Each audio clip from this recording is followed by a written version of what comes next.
The pressure is building for athletes preparing for the Beijing Winter Olympics. The pandemic, China's COVID-0 rules, and fears of potential censorship are all weighing heavily. Kate Fisher reports.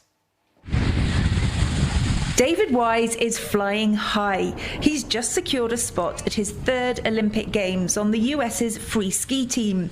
The discipline involves death-defying tricks, jumps and skiing halfpipes. Team USA free ski!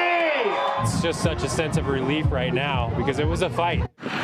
Competition at this level is as tough as it gets, physically and mentally. The mental stress for elite athletes has been brought into sharp focus recently. During last year's Summer Olympics, the world's best gymnast, Simone Biles, stunned fans when she pulled out of the competition to protect her mental health. I'd stand behind Simone and what she did in the Olympics. I think that she was taking care of herself in the long term, not the short term. His coach says US Ski and Snowboard offers plenty of professional mental health support for everyone on the team. We have an incredible support staff, from nutrition to sports science, high performance, filmers, doctors, medical, of course, mental health support. I mean, we have education grants for athletes to make sure that you're a well-rounded person outside of the sport. So try to prepare people for sport and for life.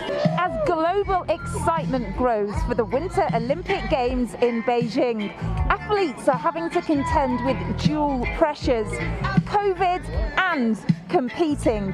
Here at Mammoth Mountain in California, Team USA is set to reveal some of the final places for its team that's going to Beijing. For many, it's the culmination of years of practice and hard work. So they're not going to let a pandemic or China's strict rules stand in their way. It's not just the stringent COVID rules which athletes may struggle with, but the limits put on their freedom of speech. Chinese officials have warned that athletes may face punishment for behaviour that violates Chinese laws. It's a stance which Beijing insisted falls in line with the International Olympic Committee's established rule against politicising the sporting event. Human rights advocates have also advised athletes against criticising China's human rights records for their own safety, while some governments are advising them to leave their personal mobile phones at home for fear of surveillance. But that's not a deterrent for athletes who are desperate to compete at the highest level. As long as we get an opportunity to compete, we'll do anything we possibly can. So we are not concerned at all. If it lets us get on the ice, then we'll do it. Caroline Green and Michael Parsons just missed out on a spot at the Olympics, but they're first reserves should anyone have to pull out. They say just missing out will only make them work harder.